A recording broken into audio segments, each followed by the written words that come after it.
John ബ്രിട്ടാസിൻ്റെ ഈ പണി മതിയാക്കിയേക്കണം. John Brittas Kairali TV-യുടെ MD ഒക്കെ ആയിരുന്നു. പിന്നെ നേരത്തെ അതിന് മുമ്പ് മറ്റ് പലയിടത്ത് വർക്ക് ചെയ്തു. പിന്നെ കൈരളി വന്നു. കൈരളിയിൽ നിന്ന് ശമ്പളം കുറവായതുകൊണ്ട് വിട്ടുപോയി. പിന്നെ താത്വിക അവലോകനമൊക്കെ നടത്തി അന്തർധാര യാത്രയൊക്കെ നടത്തി വീണ്ടും വന്നു. അതിനുശേഷം പിണറായി വിജയൻ സാറിന് മണിയടിച്ച് പിണറായി വിജയൻ സാറിൻ്റെ ഒരു ജിഹ്വ അല്ലെങ്കിൽ ഒരു വോയിസ് ഓവറായിട്ട് ഡൽഹിയിൽ തുടർന്നു. അങ്ങനെ MB ഒക്കെ ആയി വലിയ ഏത് കാര്യം വരുമ്പോഴും അദ്ദേഹം രാജ്യസഭയിലൊക്കെ വലിയ ബഹളമൊക്കെ ഉണ്ടാക്കുന്ന വലിയൊരു MB ആയിട്ട് മാറി. അപ്പോൾ അങ്ങനെ വന്ന ഈ ജോൺ ബ്രിട്ടാസ് ഉടായ്പകൾ ഒരുപാട് കയ്യിലുണ്ട്.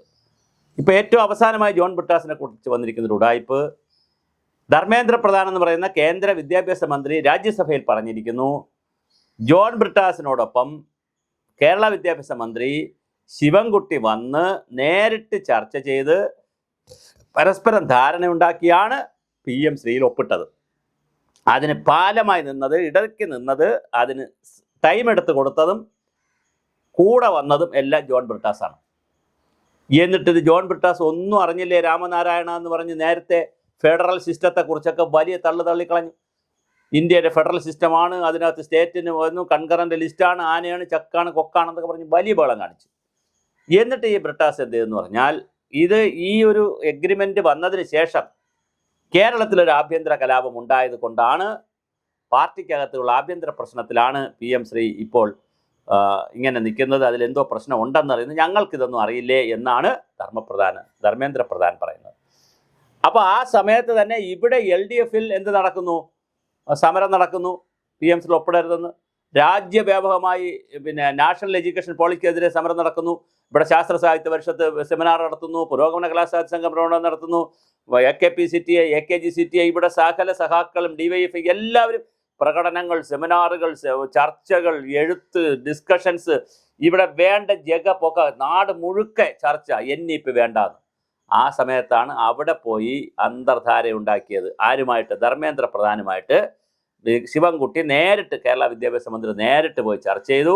നമ്മുടെ ആരുടെ സഹായത്താൽ? ധർമ്മേന്ദ്ര പ്രധാൻ്റെ ജോൺ ബ്രിട്ടാൻ്റെ സഹായത്താൽ ധർമ്മേന്ദ്ര പ്രധാനെ പോയി കണ്ടു. അദ്ദേഹത്തിൻ്റെ ഓഫീസിലാണ്, വീട്ടിലാണെന്ന് അറിയില്ല, എന്തായാലും പോയി കണ്ടു. അപ്പോയിൻമെൻ്റ് എടുത്ത് കൊടുത്തത് ജോൺ ബ്രിട്ടാസാണ്. അങ്ങനെ ഒരു അപ്പോയിൻമെൻ്റ് എടുത്ത് PM ശ്രീയിൽ ഒപ്പുവയ്ക്കാൻ തീരുമാനിച്ചു, ഒപ്പം വെച്ചു. എന്നിട്ട് പിന്നെ ഇവിടെ കിടന്ന് ഇങ്ങനെ തിരയിളക്കമാണ്. അത് കഴിഞ്ഞാണ് പിന്നെ അപ്പോൾ വാസുകി എന്തെങ്കിലും തെറ്റ് ചെയ്തോ? വാസുകി തെറ്റ് ചെയ്തിട്ടില്ല. വാസുകിയെ കൊണ്ട് ഈ ഒപ്പ് വയ്പ്പിച്ചതല്ലേ. അപ്പം റാണി ജോർജിനെ കൊണ്ടും വാസുകിയെ കൊണ്ടൊക്കെ ഒപ്പൊക്കെ വയ്പ്പിച്ചതിന് ശേഷം പിന്നെ ഇവിടെ കിടന്ന് കരണം മറിഞ്ഞ് 4 നിലയിൽ തലകുത്തി നിന്ന് പൊട്ടിത്തെറിച്ച്, പിന്നെ അവസാനം ശിവൻകുട്ടി ഒപ്പ് വയ്ക്കില്ല എന്ന് പറഞ്ഞു, അല്ല ഒപ്പ് വച്ചത് തെറ്റായിപ്പോയെന്ന് പറഞ്ഞു. പിന്നെ CPI വരുന്നു, ഇവിടെ ചർച്ച നടക്കുന്നു, പിന്നെ ആലപ്പുഴയിൽ ചർച്ച നടക്കുന്നു, പുന്നപ്രവേലാറിൽ ചർച്ച നടക്കുന്നു. ചർച്ചയ്ക്ക് വഴക്കുണ്ടാക്കുമ്പോൾ ഒന്നിച്ച് പങ്കെടുക്കുന്നു മുഖ്യമന്ത്രിയും ബിനോയ് വിശ്വവും. പിറ്റന്നത്തെ ക്യാബിനറ്റ് വൈകുന്നേരത്തേക്ക് മാറ്റിവെക്കുന്നു. എന്തൊരു നാടകമാണ് കേരളത്തിൽ നടന്നത്. ഒന്നുകിൽ ജോൺ ബ്രിട്ടാസ് കാര്യങ്ങൾ പഠിക്കുന്നില്ല, അല്ലെങ്കിൽ ജോൺ ബ്രിട്ടാസ് എന്ത് ചെയ്യുന്നു? ഗവൺമെൻറ്റിനെ ഒന്ന് താറടിച്ച് കാണിക്കാൻ ശ്രമിക്കുന്നു.